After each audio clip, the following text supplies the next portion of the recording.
White letters on a black background read Thriving with Vision Loss with special guest Chef Riq.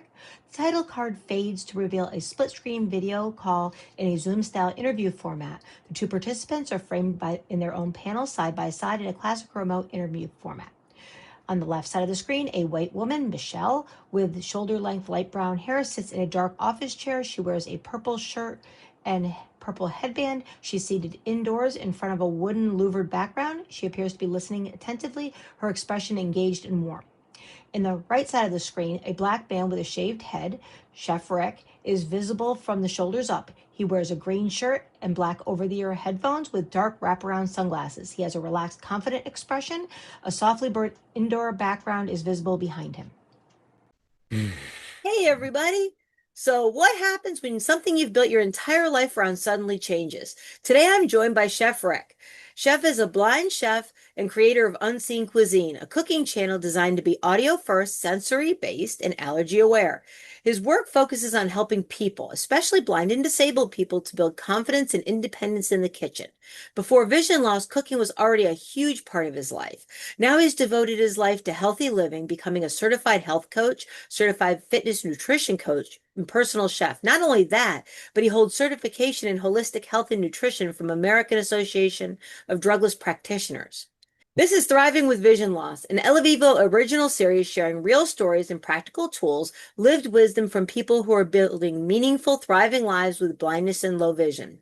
eleVIVO supports individuals and families navigating vision loss and works to help agencies, nonprofits, and public systems do that work more effectively and at scale. Chef, it's great to have you here. To start off, can you tell me a little bit about yourself and what cooking meant to you before your accident? Well, thank you for having me. Now, cooking, what it meant to me before my accident, it meant everything because I learned how to cook when I was 7. I grew up in foster care and group homes, and I needed to learn how to feed myself. So going from house to house, at a certain time, they closed the kitchen. So we would break into the kitchen, and then we would just open up cans and break the locks on the refrigerators because we were hungry. It was me and about 3 other boys. Yeah, So boys eat all the time. especially when you go from house to house and you don't know where you're going to end up. Mhm. So from there, I said to myself, if I knew how to cook, I can always feed myself and I can always get a job. Mhm. So from there, cooking from a necessity turned to cooking for a passion, towards something, towards the eat from around the world, not just what's in the neighborhood, not just what your grandmother wants to give us, which, like boiled turkey wings and stuff like Mhm. that. No, wanted more, something more elegant. We also used to get food from the food pantry when we were younger. And we used to get like canned beef, canned pork. And I said, I want to make sure that I stay away from that stuff as much as possible. So cooking has been something that's been integrated in my life. Like it should be in everybody's life, but unfortunately it's not. Good food is something that has been integrated into my life. Again, like for some people, it's not that way. Yeah. Life is too short to eat bad food. Yes, of course. Thank you. I am complete agreement. I am not a very good cook. My husband is, and my dad was a chef, and my grandfather was a chef. So I learned what good food was, and I also learned that what I made wasn't it. I have some friends who make food that is designed for the trash. Yep, They don't even, that's kind of what I do. I can make breakfast, but that's about the end of my ability. oh, that's messed up. Uh, so everything changed then. You lost your vision and had a chemical accident. What was it like then? And what was that transition like for you physically and emotionally? Oh my gosh, that was a journey that I don't think I would want to wish on anybody because we take our vision for granted till it's gone. People take off their glasses and say, "Yeah, I'm legally blind. Oh, I can't see. I can't do this." But when you actually start to go blind, that's a disability that you can't get back. You can't get your vision back.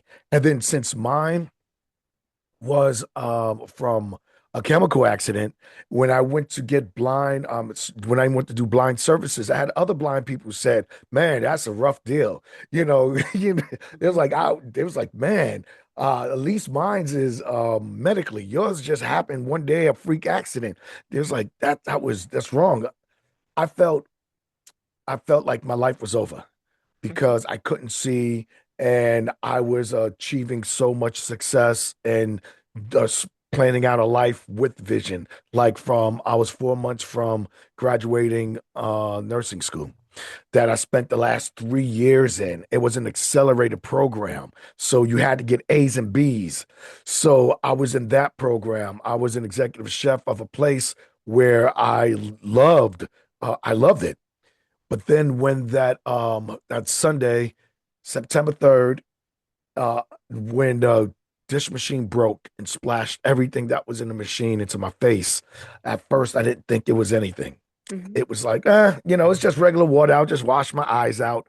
But then the next day when my eyes were swollen and bright red, I thought it was conjunctivitis. Mhm. Nah, it was something different. So over the past week, my vision got worse, and I kept saying, "What am I going to do?"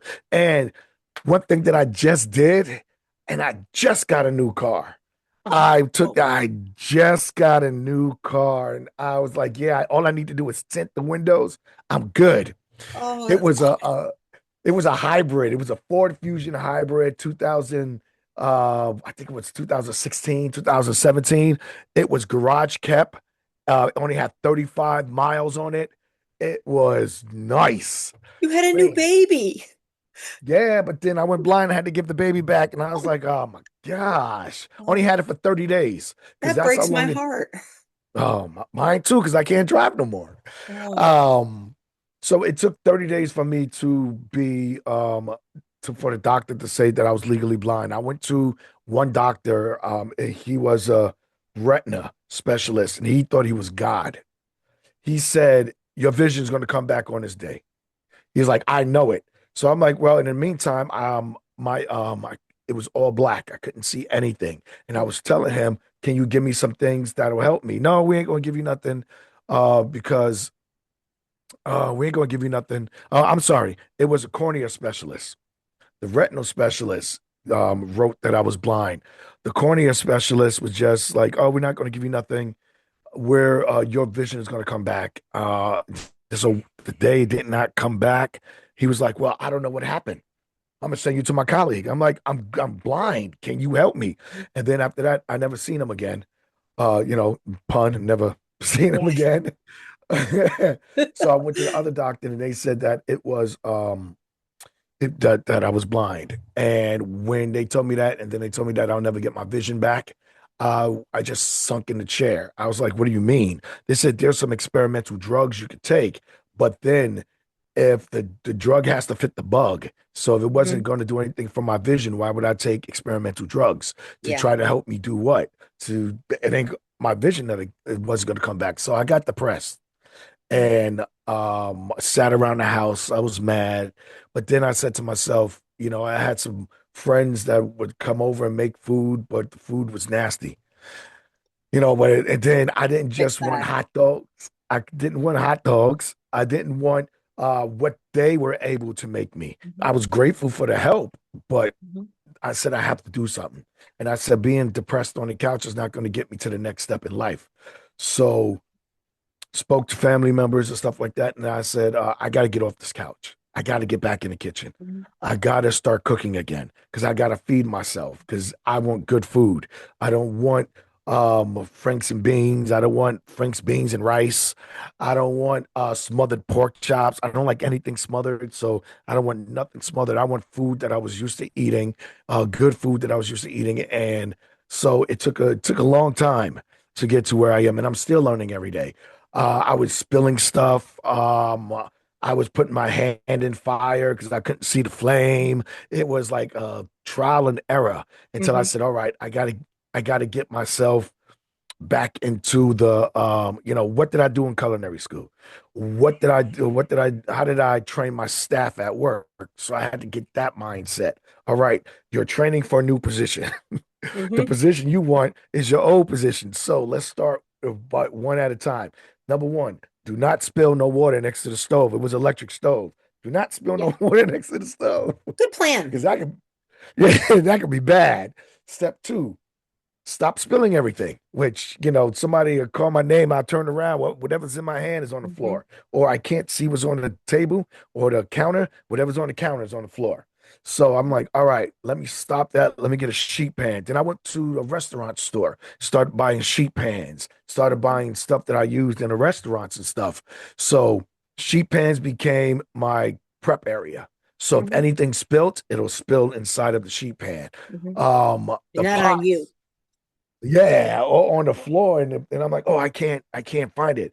With Hmm. me, if it even now, if it fell on the floor or falls on the floor now, that's it. I gotta listen for where it falls at, Hmm. and if I can't hear it, that's it. Like if something falls on the carpet, it's staying there because I don't know where it's at.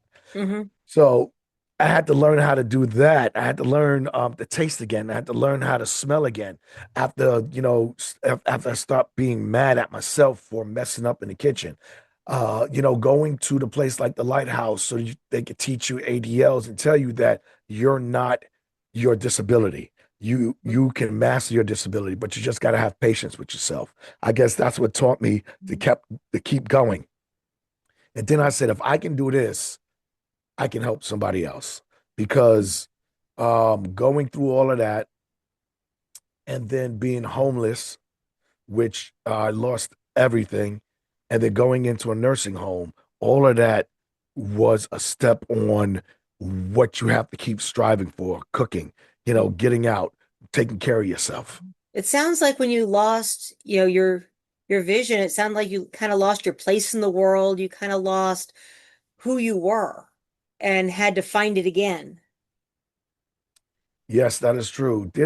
When people say starting over and people say losing things, people say it from a lot of people say it from the outside in. I mean, from the, people look outside, yeah, you can lose everything. You just go over there and start building, go over there and start doing that. But when you're inside and one of the most important things is taken away, it was like, what do I do now? I'm like, and then you still got bills to pay, you still got to pay rent, you still got to do other things. But then if you can't do anything, what do you do? And then where I was at, there was no help for men. Mhm. Blind, otherwise, there was no help. So, my only thing was homelessness. And then from homelessness, I went into a nursing home, which I wouldn't I don't want to go back. So I want to try to keep moving forward because I was the youngest person in the nursing home. There are some people there who really need to be there. There's some people going through who really don't have family. There's some people who really do have like medical issues that they need around the clock care. Me, I couldn't see. When I first got there, I didn't want to leave the room because I didn't know where I was. And the braille on the one thing I had to say Mhm. when getting back Mhm. into becoming myself, I taught myself Braille That's because impressive. I knew my technology was going to be taken away once I'm homeless, and if I can't charge it up, what's the sense of having a phone if Hmm. you can't charge it up? So Yeah, there is that. you got to have a way of connecting. So I taught myself Braille. Shout out to Hadley, Mhm. and when I got to the nursing home, their Braille was gibberish. It didn't even say anything. So I was like, I didn't want to leave the room because I didn't know where I was. Yeah, that's a problem. So That it would was that a would definitely. So, what did the nursing home experience teach you about, your the importance of your safety and independence and how the institutions actually don't understand disability? okay. If you don't advocate for yourself, you're not going to get anything that you need. I have a severe dairy allergy, which I could go into anaphylactic response immediately. So they didn't understand that. They didn't believe that because you got people coming in nursing home with dementia. You got Hmm. people in nursing home coming in lying. Hey, my wife is going to pick me up, and his wife, the person's wife, has been dead for like 12 years or something Hmm. like that. So people have exaggerated I would say thoughts and stuff. So when I come in and tell them that, they're like, "Oh no, you just got." A lot of people confuse an allergy with being intolerance. Hmm.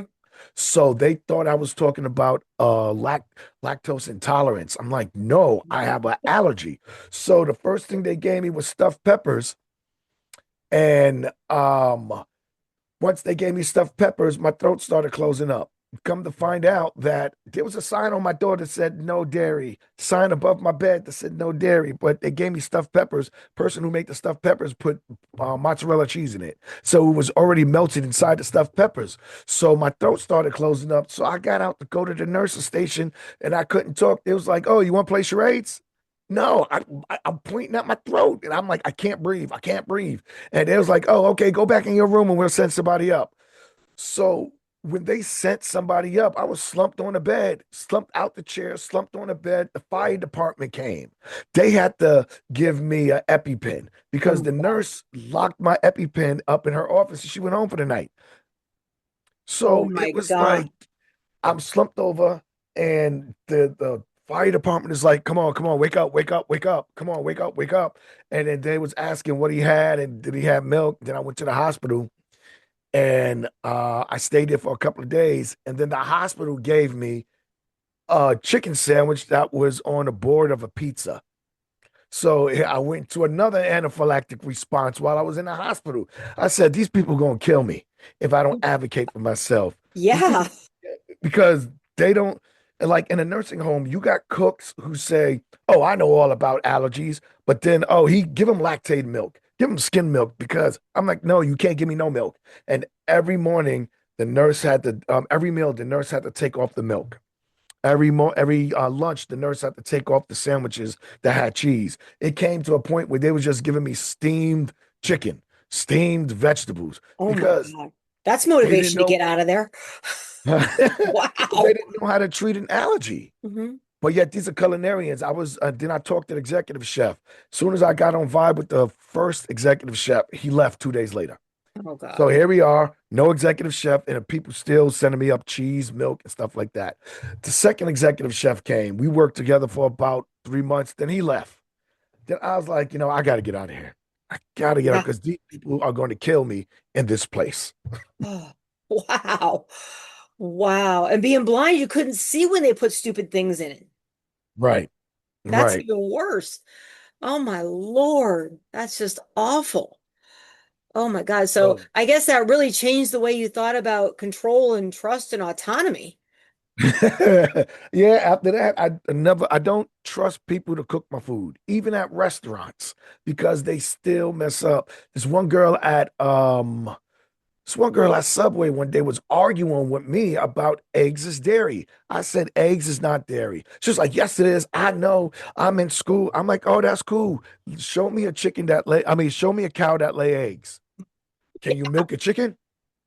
I don't, you can't. So that's not, dairy comes from Yeah. cows and animals. Eggs come from chickens. Just because they put it in the supermarket next to each other, people confuse that with being dairy. But then I said, come on, let's get rich. Show me a cow that lay eggs. We could do this. You in school, Yeah. right? Golden ones would be even better. Right? Oh God. So when cooking went from something you lost to something you got back, it became unseen cuisine. And how did that work? How did that happen? Well, unseen cuisine is because I can't see my food. Hmm. So it's unseen. So I said to myself, I want to make sure I don't go back into the nursing home. So and also I want to help people. I want to help people, and also, this might sound a little superficial, because some people said I want to help people and get paid so I can stay out of the nursing home so I don't have to experience that again. So I want to make a living for what I love to do. Hmm. So, and then they said, if you love to do something, you never work a day in your life. So I love work helping. I love helping people, and I want to just, get compensated for what I do. And it doesn't matter a big group, small group, one-on-one. If I can help somebody, if I can help that one person, it'll be great. And Unseen Cuisine it started out as a podcast Hmm. because I said that I want to give people a different type of cooking, Hmm. where there's sound cues, aroma cues, where people who have low vision, who's blind, or people who just want to start out cooking, these cues as you cook, because a boiling pot, boiling water and simmering water have different sounds. Frying something has different sounds. Mhm. Baking and roasting a potato has different sounds. The kitchen have rhythm. And now if I could teach people who are blind, low vision, or who can't cook or who want to up their game, if I could teach them that, that'll be great because you don't really need vision in order to cook. And then when being a chef, we use all five senses. Mhm. But then now, me being a chef, I can't use one of the major ones, but I still got the rest of them. Mhm. So Unseen Cuisine continues to develop to help people. Now there's coaching. Coaching people, I could do with groups, one-on-one. I could do people who have medical conditions like long-term chronic illness. They don't know what to eat. Somebody who wants to lose weight, they don't know what to eat, and the food is flavor food. The food is good. It doesn't taste like cardboard. I can teach them how I learned, and this way they can become a better person, a better cook. They can actually live longer and things like that. So I'm all for that. So, how do you use the other senses to take the place of your vision? You've talked about sound, you've talked about smell. How does that work when someone's cooking alongside you? Well, when they're cooking alongside me, first I tell them that don't rely on your eyes. You have them, don't rely on them because sometimes your eyes can deceive you, especially when somebody think chicken is done and it's not. Like, oh, that chicken is done. That Yeah, chicken's salmonella is 165. not a fun ride. Oh, I had that in college. Oh my Mhm. gosh. I had it in fourth grade and I was sick. I was in the hospital for a week. It was Yep. not a fun ride. I still remember it. In culinary school, funny story, culinary school, they take kids from high school. Now you're cooking for who never cooked before, and now you're cooking for 3,000 people, the students and stuff like that, the Mhm. faculty. So you got these students saying, oh, I'm gonna be a big chef. And then you cutting into the chicken. Oh, you got what, medium well chicken. What is medium well chicken? You know, they're like, oh, just treat the chicken like steak. No. Oh God, no. So, Oh so God, cooking no. along with Yeah. Cooking along with me is like it's a sensory experience. Mhm. We're going to the kitchen. What I would tell people is, you want to get comfortable with your surroundings. You want to make sure that you use the things that you normally use. Now, being blind, low vision, you want to use things that talk to you because that'll make everything a lot easier. Talking scale, talking thermometer. They got talking measuring cups. They got a lot of things that could talk. So you want to make sure that you have some of that around. If not, you can have some, a sighty. A sighty is a person who can see. Mhm. So you can have a person who has vision around you. So they can tell you where things are because at first you're going to feel out of place. You're Mhm. not going to feel in your element. You're gonna feel discombobulated. But then next, then I'll tell you, just smell your kitchen. Just smell what your kitchen smells like. Can you tell the distinct smells from, the stove to the refrigerator to your toaster to your spices? Like, can you pick your spices out just by smell alone? A lot of people Mhm. can't. So with me, it's really a immersive experience on on everything else, even with touching. You could tell me what type of meat you have, Mhm. and then everything it has a tactile cue where how things should feel, how things, if something is cold, slippery, what produce feel like, what fish feel like, what beef feel like, what chicken feels like. So everything is like a really immersive dive into the kitchen. No sight required. Oh, this sounds amazing. I'd like to cook with you. Maybe you could teach me to cook because like I said, I'm not very good at it. Well, you make good pierogies, you were saying, Yeah, I can do that. I can do that. My husband helps with that. Okay. When my husband and I first got married, I remember we were going to make chicken pot pie. And my husband, said, "You think you can handle doing the crust?" I said, "Yeah, I can handle it." And I started trying to make the crust. He came home from work. I kid you not, on the floor. This is when we had corded telephones. Mhm. Sitting on the floor under the telephone, on the phone with my grandmother, crying my eyes out because I couldn't make the damn crust work. And he was just like, "It's okay, honey." So he took me by the hand, he took me to the store and we bought a frozen crust. And then we came out of the store and got home and opened up the crust and they were both broken. I cried again. It was a horrible experience. I'm better now than I was then, but it was awful. Why didn't you use phyllo though? I don't know. I don't know why. Just that's how it worked out, and it did not go well. Well, then And how my come you? husband still reminds me to this day. It's like, remember when you couldn't do that? I'm like, Oh yeah. And wow. I can bake. I can make cookies. I can make bread. Those are things Okay. that they're in my wheelhouse. But cooking meat, it either No. goes under or over. Vegetables, I either cook to death or they're raw. You know, Well, then you're it's gonna pretty love my fun. series on vegetables coming up because the next series is potatoes. Because a lot of people don't know how to make potatoes. I'm a good Polish girl. I love potatoes. Okay. I And am a then pot- I'm a potato freak. There's no, I'll do starch upon starch upon starch. Mhm. You can give me mashed potatoes with rice and a slice of bread, and I'm a happy girl.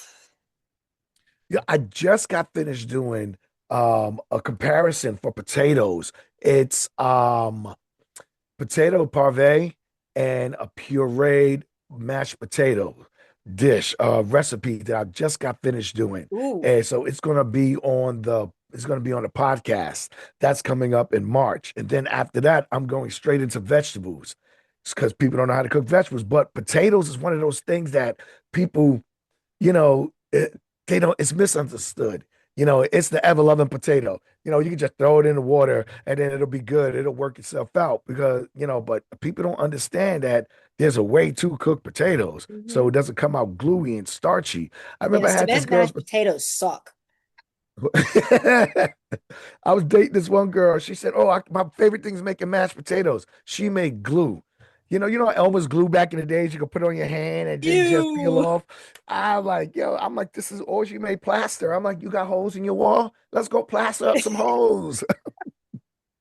Oh my God, that's yeah. You shake your head at me because I'm just like, ooh. But at least I know when it's bad. Okay. I know what good is. I just not real good at making it. My husband, like I said, he's chef level. I mean, my dad and my grandfather were both chefs, and my husband's better than both of them. So I eat well. But, just I'm very limited on what I can make myself.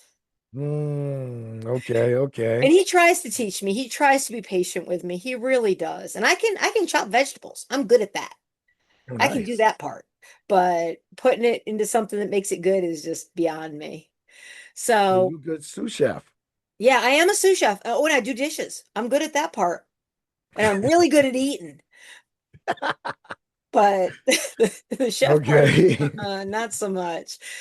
So you really center on the allergy aware part of cooking as a core part of what you do teach. Why is it important to build safety directly into the experience, especially for people who are low vision or blind? Because you know what?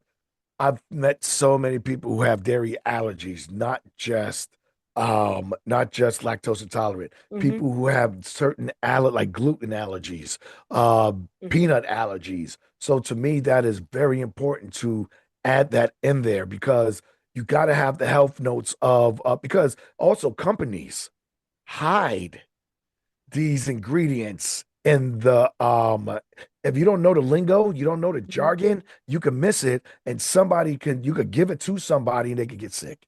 Yeah, So it's don't want that. very important. On my website, I have on my blog, I have allergies and some of the words, some of the jargons and where to find them. But Hmm. it's very important to me that while I'm teaching you how to cook, we're doing it safely because I don't want no cross contamination. I don't want you saying, oh, Chef Rick said I could do it this way and that way, but yet you're allergic to peanuts, and then here you go, put peanuts in it. No, there's other things you can use. You just got to be aware. You just got to want to be aware. Your mother can't have carrots, and here you are making a pot pie with carrots. What's gonna happen to your mom? Bye, mom. But Yeah, that's not good. so it's No, no bueno, man. No bueno. so it's Yeah, very I've seen a important. peanut allergy reaction once, and Yes. I will never forget it. I mean, it was terrifying. My milk allergy used to be when I first got it, I was 42 years old. I got it on my favorite coffee cake Edam's coffee cake. It wasn't Edam's for us. My body just changed. So I had Hmm. every symptom of an allergy that you can have all at once. So Oh it my God. was all at once. I had to go to the hospital for like 4 days. Oh my. So from there, I said, I really have to be careful. And then I was still a chef. I was working out of college. And then it was airborne too. The way, if Hmm. you open up a bag of cheese, the Hmm. way coming out of the cheese will get into my lungs and cause an instant response. And if Wow. like, and me being an executive chef over like the 2 to 6 in the morning. Um, no, well, no, was it 2 to 2 in the morning, 2 in the afternoon to 2 in the morning Hmm. shift, and then we just opened up an Italian station. Hmm. So here I am with this allergy. I got to work with Parmesan cheese. I got to, so it was really a challenge, but people really got to know that airborne, like with peanuts, you walk, a person who's allergic to peanuts can get an airborne um, response because it's in Hmm. the air. So people just got to be aware. Yeah. Oh my Lord. So you've also, when we were talking the other day, you said that teaching people to cook is a lot more than food. What does the independence in the kitchen represent for somebody who's blind or low vision? There, okay, when you first lose your vision and you feel like the kitchen's a scary place, I'm never going to go back into the kitchen. Hmm. I can't do this. I can't do that. I've met people online, like this one guy, he could grill outside, but can't cook on the inside. This lady said she's afraid of her kitchen because she can't see. She's afraid she might cut herself. So with that, I tell you that you could go back into the kitchen. It will be a scary place at first because you haven't got your systems.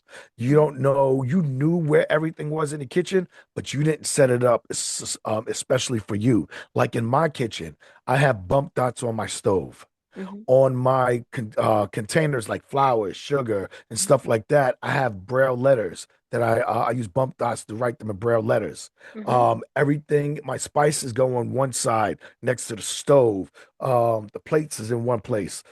So it's the scariness is not knowing. But if you Hmm. set yourself up and say that you can do this, give yourself time to make mistakes. Don't get mad at yourself like I got mad at myself. You know, and unforgiving. Be like, oh my gosh, you dropped the steak on the floor. What's wrong with you? I was saying that to myself. Everybody else was like, yo, it's cool. We got more steak. We can Yeah. just throw that one out. And then I even had somebody like, oh, the 3 second rule. You can just go rinse it on. Mhm.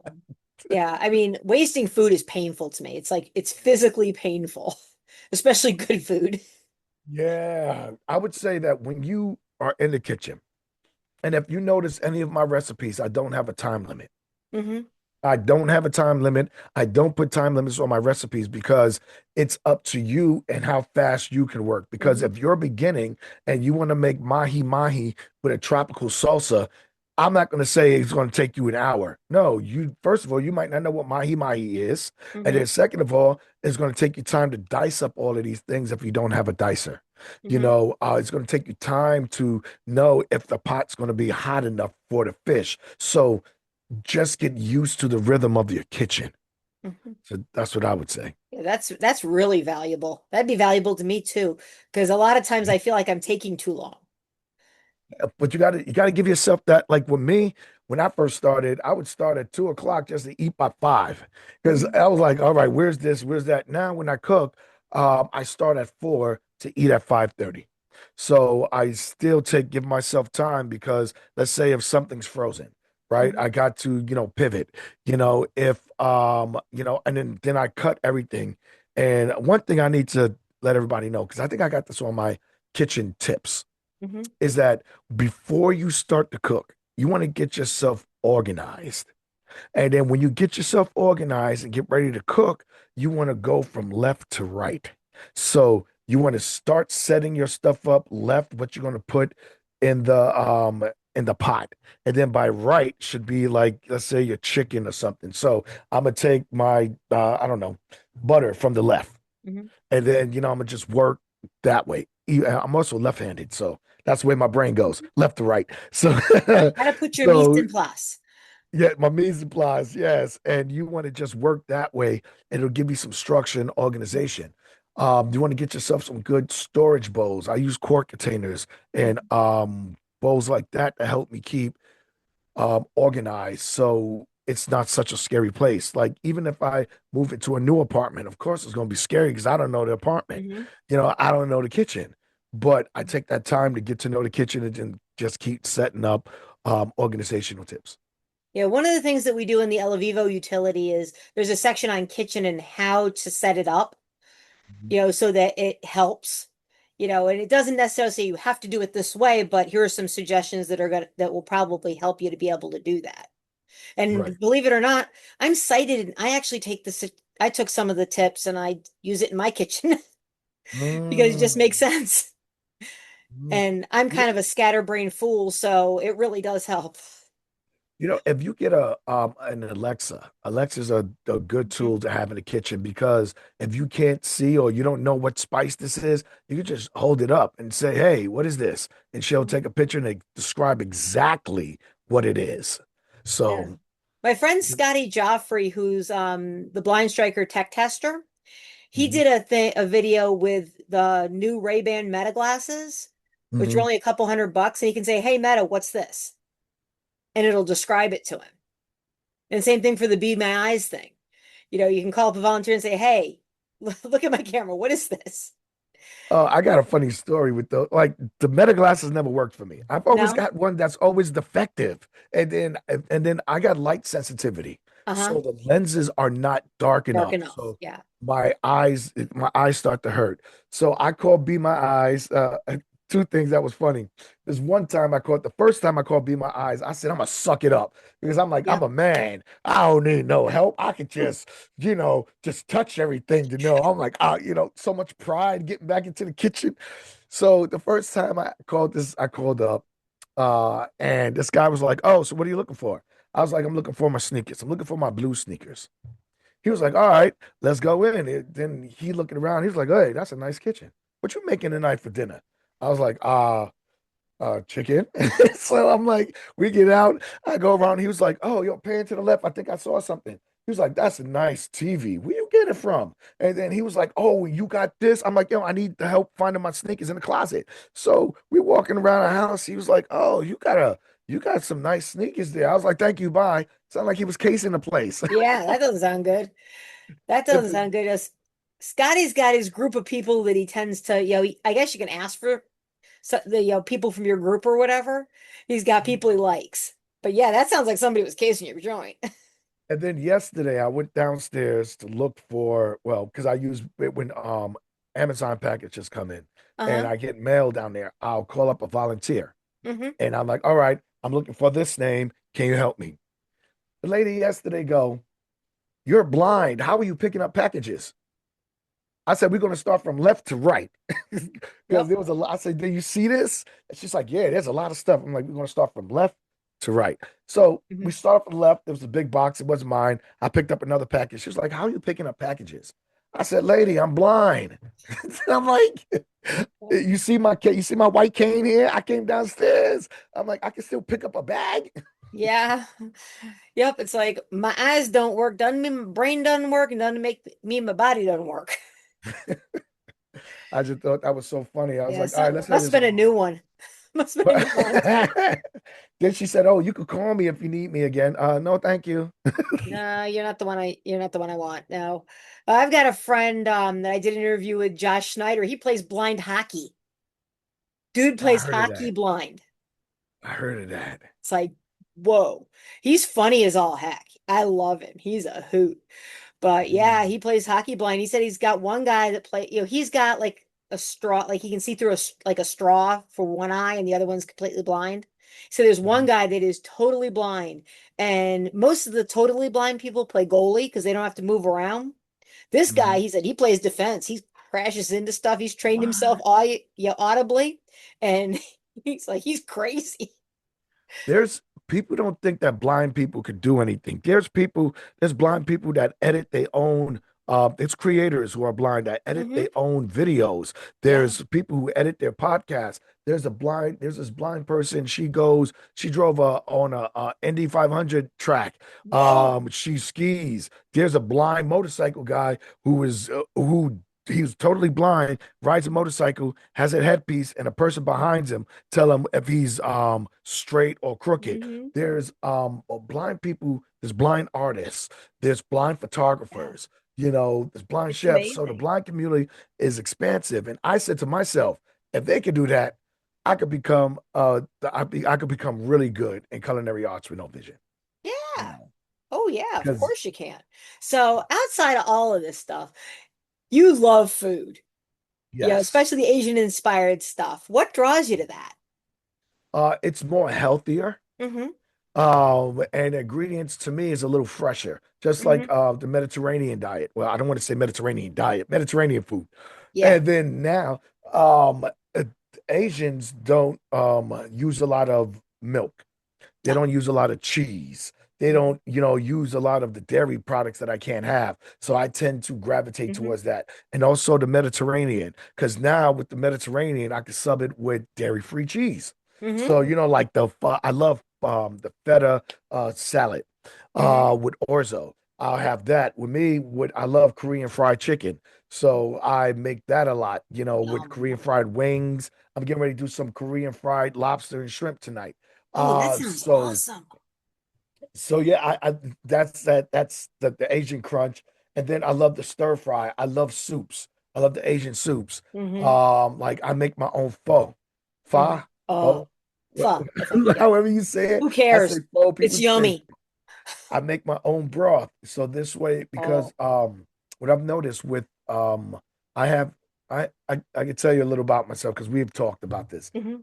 I have stage 3 kidney disease and I have sickle cell. So soups when I'm having a pain crisis helps. And I always used to buy false soup. That always helped me. And I said, why am I giving money to them? All I got to do is make the broth and keep it in my freezer, which I do. So whenever I have a crisis, I have the noodles, I have the vegetables and everything. I just somebody could put it together for me.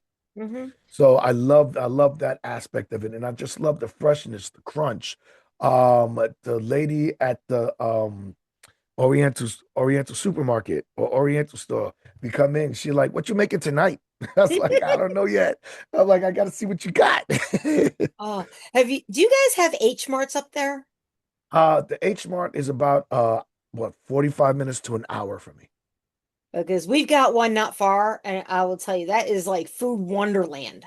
Yes, yes. I used to live in that place. Oh, just the quality of the food is just so Yes. incredible. And I am a huge fan of papaya salad. That is Mm. one of my favorite things. Samtam is one of my favorite things to eat. I love it. And so we'll go and get green papayas, and I can shred a green papaya faster than anybody. If I know I'm going to be getting me some salad. Mm. It- Mine is Mongolian beef, but oh, then come to yes. find out Mongolian beef, it's not really from Mongolia. It's more of an American Asian thing. Hmm. That's I just recently found that out. I was like, what do you mean? I've been eating Mongolian beef all this time. I go to the places, they fix the Mongolian beef. They're like, But you know well, that's what? It's really still American. good. Oh yeah, it's delicious. And I make mine with mushrooms. So Mongolian beef with mushrooms, the Oh, sticky sauce. I like a lot of sauce. So that's yeah. one of my favorite things. Oh God, that sounds lovely. And my husband and I usually order one thing. I'll order something and he'll order something, and then we'll share, so we can Mhm. have two different meals as opposed to just one, because why not? And he Right, always gets the right. Mongolian beef, and I'm in love with it. Absolutely. That So and what is it? Me fun. Like what's that? house special me fun. The thin rice noodles. Oh yeah, It's those. chow And, me fun. mm-hmm, It has chicken, pork, and shrimp. And then mm-hmm. you get it curried, it's spicy. Oh, love that. You Yep. eat that I all never day. met a curry I didn't love. Never. I love curry. So anyway, so now this is my favorite question I have to ask everybody. Besides food, because I know food makes your heart sing. What else makes your heart sing? Being outdoors, music, being able to this is gonna sound corny. It's gonna sound corny, I know this. being able to go into a supermarket and smell the produce and pick through the produce myself. Pick through the herbs, pick through the scallions, the onions. Mhm. That I know it's still food related, but I Yeah. think that's one of the things that I love, just going there and like, all right, let's get through this. And also, working out, trying to keep Hmm. as fit as I can. And what else? Movies. I'm still a big movie fan. Even though I need AD, Hmm. I'm still a big movie fan. What's your favorite movie? Anything Superman. Anything Superman. That's one of my. I So like you the can old have school ones. I really like the like old Christopher school. Reeve. With Yeah, Christopher like Reeve. back then. Yeah. Back Eh, then. eh, And then I like sci-fi. I still like sci-fi, Hmm. but I can't see it. But I can just it'll read to me. I think when I went to see the first time I used AD at a movie theater, Hmm. it was King Kong versus Godzilla. And I was just because no other because they told me about it, but you can't find that. No, it's hard to find. I put it Hmm. on. I was just like blown away. It was like me sitting in my own personal movie theater because the sound was on my ear. And he was Uh-huh. like, King Kong just jumped over a ledge and grabbed onto a tree. The blade of grass swing back and forth as he swung. I was like, oh, I was That hooked. sounds like heaven. And it lets, I think a lot of times, like I listen to audiobooks a lot of the time, and Mhm. just letting your imagination set the scene for you a lot of times is even better than watching the movie itself. Right, right. But then there's some people who describe the movie, it makes the movie boring. They don't have no Mhm. enthusiasm in it. Blah, blah. You can have one person like Jane. She walked across the street and she noticed a piece of gum lying on the sidewalk from 1974. Then you got somebody else. Jane walked across the street and she noticed, uh-oh, what looked like a piece of gum. I'm like, come on, man. Come on, get into it. Yeah, I can definitely see that. So your story shows a lot of gaps in how adults who lose their vision are supported. If people are working in healthcare and blindness services or policy or watching this, what do you wish that they really understood? I think they really wish they really understood, like when I was in nursing school, that whatever the patient says their pain level is, that's their pain level. Hmm.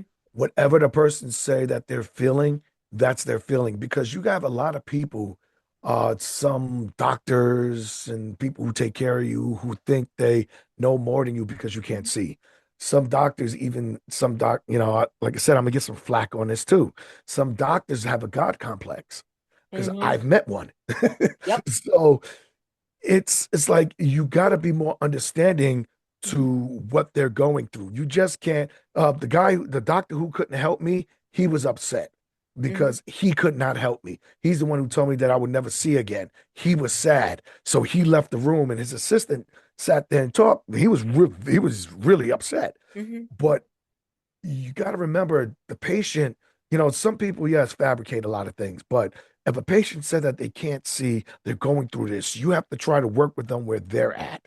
You have to Yep. try to be patient with them. And then I know with some adults could be irate, some adults could be hard to work with, but you still got to try to give them the same level of care that you give everybody else. And I think it's messed up. The older you get, some of the services decrease. Hmm. Well, they want they want people to work. And if, once you're out of the age of being able to work, or you have something else going on that prevents you from working, they're not interested in you anymore. And that's But ridiculous. yeah, that's like if I can't, you want me to pick up a box. Okay, show, tell me where the box is. I'll pick it up. Okay, where you want me to take it? I can't see. So Hmm. people don't understand that. They're like, oh, you can do this. How can I do that if I got no vision? My vision is it's a void. So like we're on this camera, right? Hmm. I can't see you. I can only hear your voice. So what do you want me to do with that? Yeah. How can I do with that? And then this one person told me that I could be a ticket taker at a movie. How? This person could give me a receipt from Starbucks and say, "Yo, here's Yeah. my ticket." And then I'll Yeah. be like, "All right, go ahead. I'll rip it and you go in there." Or there's a ticket for two people, five people walk by, and then what? My manager's gonna be like, "Why you let all people come in?" I ain't see them. Yeah. But in the medical field, and then also, people got to understand that blindness is something that people can't turn on and off. I've Mhm. met some CNAs that were great at helping me find what I needed, help me get dressed, taught me how to make beds, and then others that wouldn't even come in a room because I was blind, or others would um they would be like, here go your rag to wash up. There go the soap. There go this. One person, oh, I'll just wash you up. It's a lot easier than telling you where everything is at. So they don't Oh. understand that the independence is taken away. Mhm. Yeah, that's just, And I and don't it's get it. just, yeah, people don't get it. When you have a disability, you have a disability. Hmm. And you can't turn it on and off. Yeah. And you got to be aware of what the person is saying. What the person is saying is the way they're feeling. Yeah, that makes a lot of sense to me. I was actually told I would never walk again, never. Yeah, I was a horseback riding instructor. They told me I'd never ride again, I'd never run again. And I'm a little feisty sometimes. And I Mhm. told the doctor off. And I mean, not nicely. My mother was so embarrassed, she chased me out of there, and I stormed out and found a doctor that would help me. It was, and I have a friend that, the doctor kept asking me questions. It's like, dude's Mm. blind. His brain works just fine. He can hear you. Don't ask Mm. me. I get that a lot. I'm just the transportation. I get that a lot. They'll talk to the person next to me rather than me. So what's going on with him? Can he like talk to the person? He's right here. Yeah, and he's funny as heck. Jeez Louise. I would It's just, also say, I'm sorry, go ahead. go. You riff, I dude. would also say for the people who need help, you also have to take a step back. Like you were saying, your anger, you cussing out the doctor. You also got to take a step back too, because the doctor's trying to gain information from you. Hmm. And if you're irate, the doctor's not going to want to work with you. If you're cussing them out, I've known people in the nursing home that throwing stuff at the doctor. Doctor Oops. never came back. I'm like, then it was like, oh, nurse, where's the doctor? I'm like, you chased the doctor away. Oh, because he was asking, but you on both sides, they got to give Yeah, me some you're right. giving on both sides. I'm here to get help. You tell me I will never see again. I'm mad as heck. I'm upset. All these emotions running through me, but I'm not going to pick the chair up and throw it at you. I'm not going Hmm. to cuss you out because you're delivering the bad news. Hmm. But now the people after that that's asking the stupid questions, they might Maybe. get a little flack, but it has to be some give on both Yeah, sides. And the you're right. doctor's got to be I think some doctors in a bedside manner suck. Yeah. Yeah. Oh, I'll tell you, the best surgeon I ever knew, he did two surgeries on one of my broken ankles, Mhm. and he had the bedside manner of Godzilla.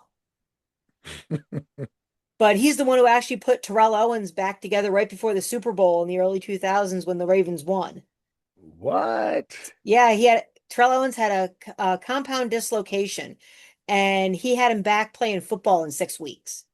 Mm, And mm. he's the dude that did it, but man, he was tough. He But was a you know tough the only nut. reason why they won is because Beyonce used up all of the electricity. Yeah, could have been. Could have been. Could have been, man. Oh man, I think it was just because, we had Ray Lewis and Ray Lewis is back crack crazy. I'm a 49er fan, so Uh I didn't like that Super Bowl. uh, uh I'm I like the 49ers too, actually, though. Hmm, I'm a football fan to some extent. But I gotta be a Ravens fan living in Baltimore because otherwise they right. lynch you. Well, It's not acceptable. It is not acceptable not to love the Ravens in Baltimore. It's just the way it is. But anyway, so if someone watching right now is newly blind and feeling overwhelmed and, just doesn't know how to move forward, what would you tell them? I would tell them, have patience with yourself. Be your own advocate, because nobody's going to advocate for you like yourself. You got to, when you have a disability, you get to know yourself really, really quick. Mhm. Make sure that you don't just take what anybody tells you. You Mhm. know, try to do things for yourself as much as possible, because you don't, one thing you don't ever want to do is give away your independence. Because if you give away your independence, you're going to have people that will try to treat you indifferent. Mhm. I had used to have nurses, travel nurses, come to my house when I got out of the nursing home to help me with medicine. So they try to just say, "Hey, this is the way we're going to do it." No, no, this is the way I want it, because you come once a week, and I need to make sure that this is functioning for me. So if you don't speak up, the nobody won't know. Like they used to say, "A closed mouth don't get fed." Mhm. You're right. You got your mouth closed, you're not going to get fed. And then there is help out there, but you got to go through the process of applying for it. There's help out there. You got to go to you got to go through the process of looking for it. And if you're going to go to a lot of blind community groups, let's say on Facebook, Instagram, or wherever you're going to go, you want to make sure that they're talking about something of substantial um, uh, importance. Like, how do I get hooked up with Instacart? Or if you know, does does Walmart deliver to my thing, and people could tell you where to go. And then also, don't forget to listen to Unseen Cuisine to help you with your Mhm. cooking. Very, very important. Very important. Yes. And I will have all of Chef Rick's links in the description of this, so that you can go find him, because I will say thank you so much, Chef, for sharing everything, because you have fed my soul today. I Oh, no really, problem. really appreciate you and what you do. So, Thank you. thanks to everybody for watching this episode of Thriving with Vision Loss. If this conversation resonated with you and you had fun like I did, please like, subscribe, and let us know in the comments what stood out. And you'll find the links to Chef Rick's stuff, and also to to our free 6-month membership in the description. Give it a click. Make sure you go to Unseen Cuisine and give it a like and subscribe and follow along, because that's one of my favorite ones to listen to. That's for darn sure. So remember, vision loss doesn't mean loss of creativity. It doesn't mean loss of contribution, independence, or possibilities. Until the next time, keep on thriving. Have a great day, guys. Thanks for tuning into our series, Thriving with Vision Loss. If you would like to learn more about thriving with blindness or low vision, check out eleVIVO.com. If you have questions or would like to be featured in an upcoming episode of our Thriving with Vision Loss series, email Michelle B at eleVIVO.com. Links are in the description. The white letters on the black background fade as Circles by Classless Act plays. Makes you happy, put down your weapon, make your way.